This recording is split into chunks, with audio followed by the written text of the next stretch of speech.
Stream. And ഈ 4 ദിവസം ഞാൻ അറിഞ്ഞുകൊണ്ടെടുത്ത ഗ്യാപ്പല്ല ഗൈസ്, ഞാൻ പറയാം. ഞങ്ങള് കുറച്ച് ദിവസമായിട്ട് ടെലഗ്രാമിലെ കുറെ പുണ്ടച്ചികളെയും അല്ലാത്ത കുറെ പുണ്ടച്ചികളെയും, അതായത് ഈ കമന്റ് ഇവൻ ഇട്ടിട്ട് ഏകദേശം 2 മാസമായി കേട്ടാ. അപ്പൊ ഞാൻ വളരെ റീസെന്റ് എനിക്ക് വേറെ കുറെ ആൾക്കാർ ഞാൻ സ്റ്റോറി ഇട്ട ആൾക്കാരുടെ ഈ പറയണത് പോലെ എനിക്ക് ഡീറ്റെയിൽസ് ഇങ്ങനെ കിട്ടിയപ്പോൾ ഞാൻ ഇവന്റെ പ്രൊഫൈൽ എടുത്ത് നോക്കിയപ്പം ഇവനൊരു ഫേക്ക് നമ്പർ കൊടുത്തിട്ട് അമ്മയും പെങ്ങളെയും താല്പര്യമുള്ളവന്മാരെ എന്നെ വിളിച്ചാൽ മതി എന്ന് പറഞ്ഞിട്ട് നമ്പർ കൊടുത്ത്. അത്രയും ധൈര്യത്തിൽ ആ നമ്പർ കൊടുക്കണമെങ്കിൽ ഒബ്വിയസ്ലി അതൊരു ഫേക്ക് നമ്പർ ആയിരിക്കും എന്നുള്ള ബോധ്യം ഇവനെ പോലത്തെ മണ്ടന്മാർക്ക് ഉണ്ടാവില്ല, പക്ഷെ എനിക്കുണ്ടായിരുന്നു. ഞാൻ അവിടെ നിന്നാണ് അത് തുടങ്ങിയത്, മനസ്സിലായോ? ഞാൻ അവിടെ നിന്ന് തുടങ്ങി ലാസ്റ്റിൽ അവൻ്റെ ഫോട്ടോയിൽ ഞാൻ എത്തിച്ചത്. അവൻ വിളിച്ച് ഞാൻ കാര്യം പറഞ്ഞിട്ടുണ്ട്. അവനിപ്പോൾ എന്നെ വിളിച്ച് ഇത് ആക്കിക്കൊണ്ടിരിക്കുകയാണ്. ആൻഡ് ഇപ്പോൾ അവരുടെ പേരൻസിൻ്റെ സൈഡിൽ നിന്ന് പറയണത് അവന് മാനസിക അസുഖമാണ്, അതുകൊണ്ട് വേറൊന്നും വിചാരിക്കരുതെന്ന്. അപ്പം ഞാൻ ചോദിച്ച്, മാനസിക അസുഖമാണെങ്കിൽ അതിൻ്റെ സർട്ടിഫിക്കറ്റോ അതിൻ്റെ വേറെ എന്തെങ്കിലും ഡീറ്റെയിൽ കയ്യിലുണ്ടോ എന്ന് ചോദിച്ചപ്പം അവർ പറഞ്ഞു അങ്ങനെയല്ല, ഡോക്ടറെ ഒന്നും കാണിക്കുന്നില്ല, ഞങ്ങൾ തന്നെയാണ് ട്രീറ്റ് ചെയ്യുന്നതെന്ന്. അവന് വട്ടുണ്ട്, അവർ വീട്ടുകാർ തന്നെയാണ് വട്ടിന് ട്രീറ്റ് ചെയ്യണതെന്ന്. മനസ്സിലായ? ഇപ്പം അങ്ങനെ പറഞ്ഞു വെച്ചിരിക്കുകയാണ്. അവരെൻ്റെ അടുത്ത് പറയണമെന്ന് പറഞ്ഞാൽ, നിങ്ങൾ എന്തെങ്കിലും ഇത് കൂടുതൽ കാര്യങ്ങൾ ചെയ്തു കഴിഞ്ഞാൽ അവൻ്റെ ഭാവി പോവും. അവൻ എന്താ ഏതോ ഗെയിംസിലൊക്കെ ഭയങ്കര ആക്റ്റീവാണ്. അതായത് ഗെയിംസ് എന്ന് ഉദ്ദേശിച്ചത് മറ്റേ സ്പോർട്സിൽ ഭയങ്കര ആക്റ്റീവാണ്. സോ എന്തിനോ സെലക്ഷനിലൊക്കെ നിൽക്കുകയാണ്, അതുകൊണ്ട് ഇപ്പോൾ ഒന്നും ചെയ്യരുത് എന്നാണ് അവരെൻ്റെ അടുത്ത് ഇപ്പോൾ പറഞ്ഞുകൊണ്ടിരിക്കുന്നത്.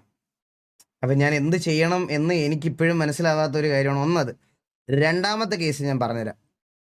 രണ്ടാമത്തെ കേസ് ടെലഗ്രാമിൽ അന്നൊരു ഇഷ്യൂ ഉണ്ടായപ്പോഴേ ഗൈസ്, ടെലഗ്രാമിൽ അന്നൊരു ഇഷ്യൂ ഉണ്ടായ സമയത്ത് ഈ പറയണ പോലെ നമ്മൾ അന്ന് കുറച്ച് 2 രന്മാരെ തൂക്കി പ്രായത്തിൻ്റെ കൺസിഡറേഷനിൽ നമ്മൾ വിട്ട് കളഞ്ഞ കേസാണ്.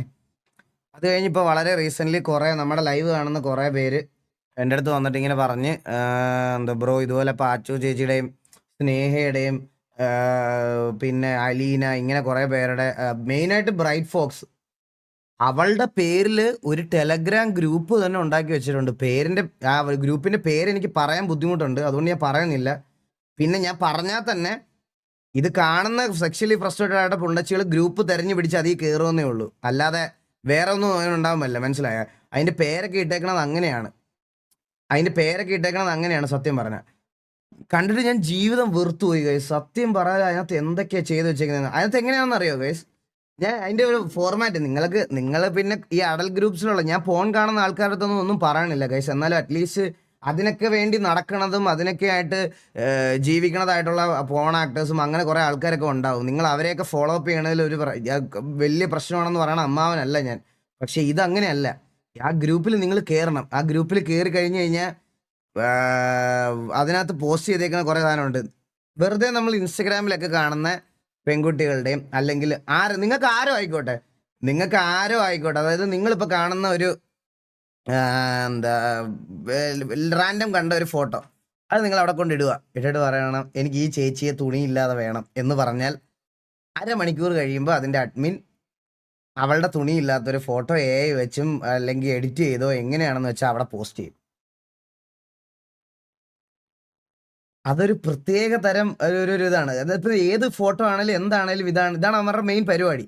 അതിൻ്റെ കൂടെ തന്നെ പാർട്ടിക്കുലർ ഗ്രൂപ്പ്സ് ഉണ്ട്. അതായത് ഇപ്പം ഞാൻ എക്സാമ്പിൾ പറഞ്ഞുതരാം. നിങ്ങൾ പേയ്മെൻറ്റ് അടച്ചു കഴിഞ്ഞാൽ പിള്ളേരുടെ ഫോൺ വേണമെന്നുണ്ടെങ്കിൽ പിള്ളേരുടെ ഫോണിന് 250 രൂപ 300 രൂപ എന്ന് പറഞ്ഞിട്ട് അത് സ്ട്രീമേഴ്സ് ആയിട്ടുള്ള പെൺപിള്ളേരുടെയും അവരുടെ ഭർത്താവിൻ്റെയും ഭാര്യയുടെയും ഒക്കെ വേണമെന്നുണ്ടെങ്കിൽ അടുത്ത സെക്ഷൻ പാക്ക്. ഇത് നിങ്ങൾ പേയ്മെൻറ്റ് ചെയ്യുമ്പം ഇങ്ങനെ അയച്ചു കൊടുക്കലാണ് പരിപാടി. മനസ്സിലായ? ഇങ്ങനെ പേയ്മെൻറ്റ് ചെയ്യുമ്പോൾ അയച്ചു കൊടുക്കലാണ് ഇവന്മാരുടെ മെയിൻ പരിപാടി. ആൻഡ് വേറെ ഏറ്റവും വലിയൊരു കാര്യം പറയാം, ഭയങ്കര സർപ്രൈസ്ഡ് ആയിട്ടുള്ളൊരു കാര്യം പറയാം ഗൈസ്. നമുക്ക് ഈ ഗൂഗിൾ ഡൗൺലോഡ് ഇമേജസും അതുപോലെ നമ്മളൊരു ഫോണിൽ നിന്ന് ഡയറക്റ്റ് ഒരു ഗ്രൂപ്പിൽ പോസ്റ്റ് ചെയ്യുന്ന ഇമേജസും കണ്ടാൽ നമുക്ക് തിരിച്ചറിയാമല്ലോ. ചില അമ്മമാർ സ്വന്തം വീട്ടിലെ ഞാൻ അതുകൊണ്ടാണ് അതിനകത്ത് പ്രത്യേകം എഴുതി വെച്ചേക്കുന്നത് അമ്മയും പെങ്ങളും എന്ന്. ഞാൻ എന്നുവെച്ചാൽ ചായ തരാൻ വരുന്ന അമ്മ, രാവിലെ ഫ്രണ്ടിൽ വരുന്ന അല്ലെങ്കിൽ സ്കൂളിൽ പോകാൻ യൂണിഫോം ഇടുന്ന സ്വന്തം പെങ്ങള്, ഇവരുടെയൊക്കെ ഫോട്ടോസ് എടുത്തിട്ട് ഓരോ പർട്ടിക്കുലർ പാർട്സിനെ പറ്റി എൻ്റെ ചേച്ചിയുടെ ഇതെങ്ങനുണ്ട് അതെങ്ങനുണ്ട് എന്ന് ചോദിക്കുന്ന മെസ്സേജസ് ഇടുന്ന ഗ്രൂപ്പുകളുണ്ട്.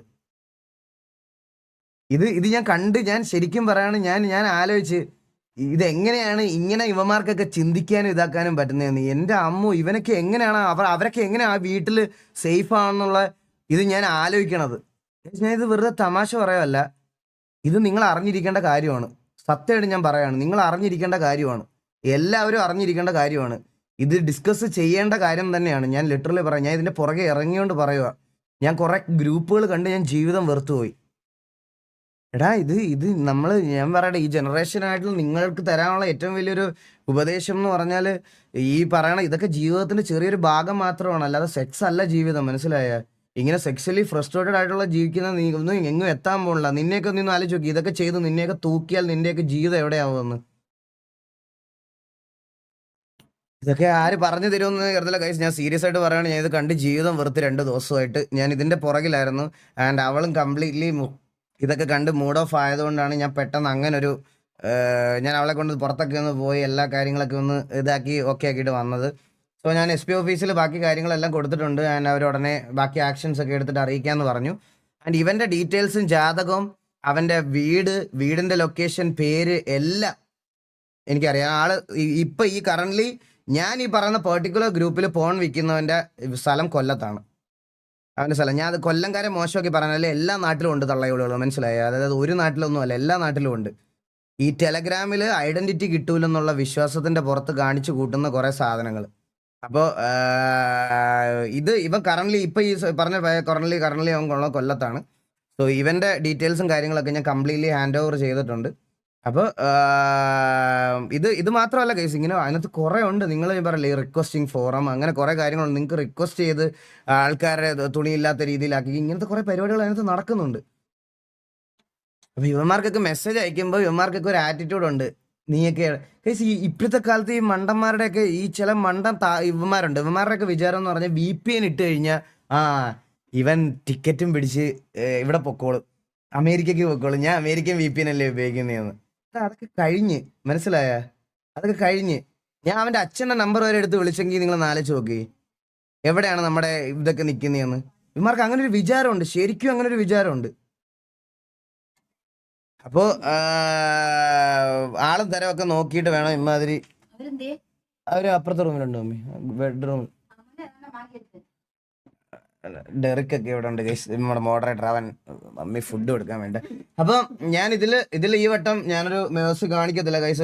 ഒരു ക്ഷമയെന്ന് പറയണത് ഒരു സാധനം ഞാൻ എന്തായാലും ഈ വട്ടം ഇതിനകത്തുണ്ടാവില്ല. ലീഗലി ലെറ്റ് ദം ഡു എന്താന്ന് വെച്ചാൽ ലീഗലി ഉള്ള പ്രൊസീജിയേഴ്സ് അങ്ങനെ പോട്ടെ.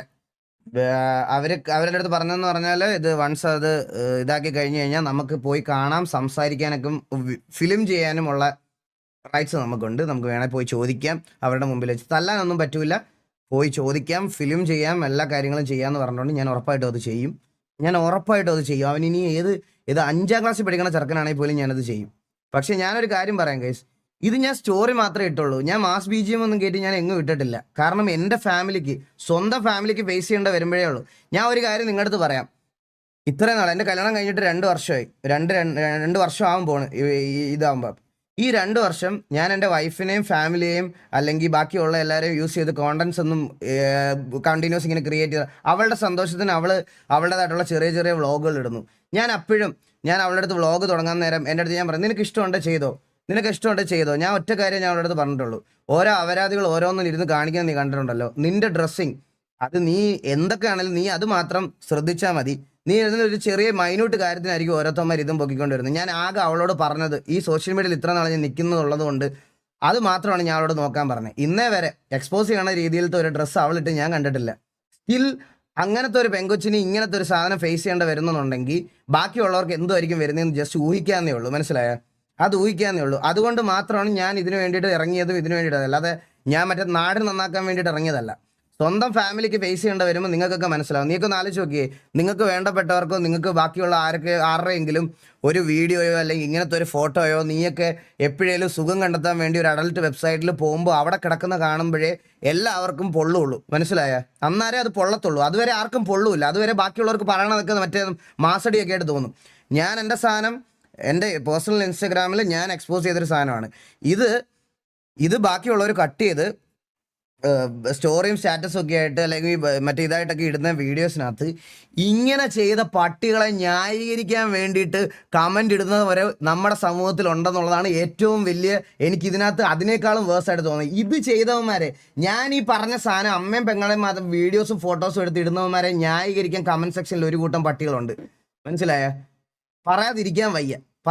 നിങ്ങൾക്ക് കണ്ടാൽ മനസ്സിലാവും ഗൈസ്. ഞാനിത് ഇങ്ങനെ പറയേണ്ട ആവശ്യമൊന്നുമില്ല. നിങ്ങളൊക്കെ എടുത്ത് വെറുതെ കമൻറ്റ് സെക്ഷൻ എടുത്ത് നോക്കിയാൽ മനസ്സിലാവും. കമൻറ്റ് സെക്ഷൻ എടുത്ത് നോക്കിയാൽ നിങ്ങൾക്ക് എല്ലാവർക്കും മനസ്സിലാവും. അതാണ് അതിൻ്റെ ബേസിക് കാര്യം. അത് കാണുമ്പോഴേ ഉള്ളൂ നമുക്കൊരു ഇത്.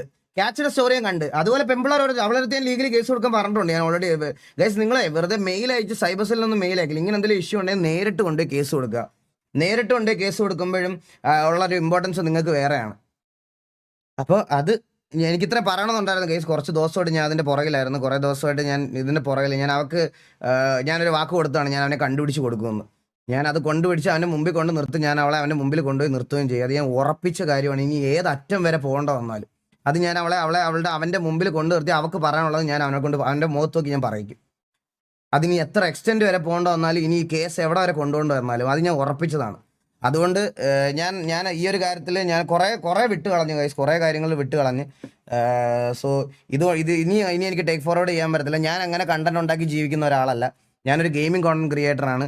ഞാൻ എൻ്റെ പേരൻസിനെയും വൈഫിനെയും അല്ലെങ്കിൽ അങ്ങനത്തെ ആൾക്കാരെ വെച്ച് അത് കണ്ടന്റ് ഉണ്ടാക്കുന്നത് മോശമാണെന്ന് പറയുമല്ല. അങ്ങനെ ചെയ്യാഞ്ഞിട്ട് പോലും എൻ്റെ ഫാമിലിയിലുള്ളവരെയും എൻ്റെ ചേച്ചിയെ വരെ ഉണ്ട് അതിനകത്ത്. മനസ്സിലായ? എൻ്റെ ചേച്ചിയെ വരെ. സോ അവരെയൊക്കെ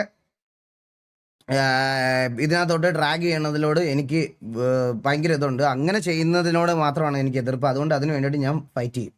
അത് ഞാൻ എന്ത് ചെയ്തിട്ടാണെങ്കിലും. അല്ലാതെ എനിക്ക് ടെലഗ്രാം ബാൻ ചെയ്യാനും മറ്റേ ഇതിറങ്ങാനും വേണ്ടിയിട്ട് മറ്റേ ജാഥയ്ക്ക് ഇറങ്ങുന്ന ആളല്ല ഞാൻ. മനസ്സിലായ? എനിക്കത് ചെയ്യേണ്ട ആവശ്യമില്ല. നമ്മുടെ നാട്ടിലെ ടെക്നോളജീസ് ഒക്കെ ആവശ്യമാണ്, എല്ലാം ആവശ്യമാണ്. ടെലഗ്രാംസ് ഒക്കെ നല്ല രീതിയിൽ നല്ല കാര്യങ്ങൾക്ക് യൂസ് ചെയ്യുന്ന ഒരുപാട് പേരുണ്ട്. ഇപ്പോൾ AI വെച്ച് ഇത് ചെയ്യുന്നതെന്ന് പറഞ്ഞ് ഞാൻ AI ബാൻ ചെയ്യണമെന്ന് പറഞ്ഞ് ബാനറും പിടിച്ച് നടക്കാൻ പറ്റുമോ? അത് മണ്ടത്തരമാണ്. അഡാപ്റ്റീവ് ടു ദ ജനറേഷൻ എന്ന് മൈൻഡുള്ള ആളാണ് ഞാൻ. മനസ്സിലായ? ടെക്നോളജിയിലും അഡാപ്റ്റ് ചെയ്യും, മറ്റേ ഇതിനകത്തൊക്കെ വിശ്വാസമുള്ള ആളുമാണ് ഞാൻ. അല്ലാതെ അതല്ല ബാൻ ചെയ്യേണ്ടത്. ഇതിൻ്റെ നെഗറ്റീവ് യൂസേജ് ആണ് ബാൻ ചെയ്യേണ്ടത്. ഇതിൻ്റെ നെഗറ്റീവ് യൂസേജ് ആണ് നമ്മൾ കൺട്രോൾ ചെയ്യേണ്ടത്. അത് കൺട്രോൾ ചെയ്യാൻ നിങ്ങൾക്ക് എല്ലാവർക്കും ചെയ്യാൻ പറ്റും ഗൈസ്. ഇത് ഞാൻ പറയുന്നില്ല എൻ്റെ കൂടെ സമരത്തിന് വരാനും ജാഥയ്ക്ക് വരാനും ഒന്നും. നിങ്ങളിതൊക്കെ യൂസ് ചെയ്യുമ്പോഴും ബാക്കി യൂസ് ചെയ്യുന്ന സറൗണ്ടിങ്സിലുള്ള ആൾക്കാരെയും എൻ്റർടൈൻ ചെയ്യാതിരിക്കുക. ഇങ്ങനത്തെ ഗ്രൂപ്പുകളിൽ കയറി ഇതാണോ ശരിക്കും നിങ്ങൾ ഈ പറയണത് പോലെ ഈ പോൺ ഇതൊന്നും ഇങ്ങനെയല്ല. ലിറ്ററലി ഇങ്ങനെയല്ല ഇത് ആൾക്കാരുടെ ഫീഡ് ചെയ്യേണ്ടത്. ഇതിനൊക്കെ റെഡി ആയിട്ടുള്ള ഒരുപാട് ആൾക്കാരുണ്ട്. അവരെ വേണ്ട ഞാൻ പറഞ്ഞ അത് ചിലപ്പം അതിലും വലിയ ഒഫൻസീവ്. അതൊക്കെ നമ്മുടെ നാട്ടിലെ ക്രൈമാണ് പറയണത്. മനസ്സിലായേ? അപ്പോൾ എത്രേ ഉള്ളൂ. അത് ഇത്ര കാര്യങ്ങൾ പറയാനുണ്ടായിരുന്നു കേസ്. ഞാൻ അതിൻ്റെ കുറച്ച് പുറകിലായതുകൊണ്ടും പിന്നെ ഇതിൽ നിന്ന് ഒരു ഓഫ് അവർക്കൊക്കെ വേണമെന്ന് തോന്നുന്നത് കൊണ്ടുമാണ് 2 ദിവസം ഞാൻ ഗ്യാപ്പ് എടുത്തത്. ആൻഡ് സിറ്റിയിലെ കാര്യങ്ങളൊക്കെ എല്ലാവരും അറിഞ്ഞു എന്ന് വിശ്വസിക്കുന്നു. നമുക്കിനി അതിലേക്ക് കടക്കാം. അതൊക്കെ വിടാം. ഇത്രയും കാര്യങ്ങൾ പറയാനുള്ള കാര്യങ്ങൾ പറഞ്ഞു കഴിഞ്ഞു. വെളിയിലത്തുള്ളവന്മാരുടെ കഴ തീർത്തു. ഇനി സിറ്റിക്കകത്തുള്ളവന്മാരുടെ കഴയെന്ന് പറഞ്ഞാൽ ഗൈസ്, സ്കൂളിൽ പഠിക്കുന്ന പിള്ളേരായതുകൊണ്ടും TV അടിച്ചതിന് ശേഷം T47 പിള്ളേർ സ്കൂളിലൊക്കെ ചെന്ന് പ്രശ്നം ഉണ്ടാക്കിയെന്ന് വരെയാണ് നമ്മൾ അറിഞ്ഞത്. മനസ്സിലായ? അണ്ണാ, നമ്മൾ TV ഫാൻസിനെ എടാ നിൻ്റെയൊക്കെ അണ്ണന്മാരെ ഞങ്ങൾ അടിച്ചെന്നൊക്കെ പറഞ്ഞ് കളിയാക്കിയെന്ന്. ഞാൻ പറഞ്ഞു, എടാ മോനെ അതിനൊക്കെ എന്ത് ചെയ്യാൻ പറ്റും, അവർ ജയിച്ചില്ലടാ, ജയിച്ചപ്പോൾ ഉള്ള ഇതല്ലായിരുന്നോടാ എന്ന് പറഞ്ഞ് ഞാനതൊക്കെ വിട്ട്.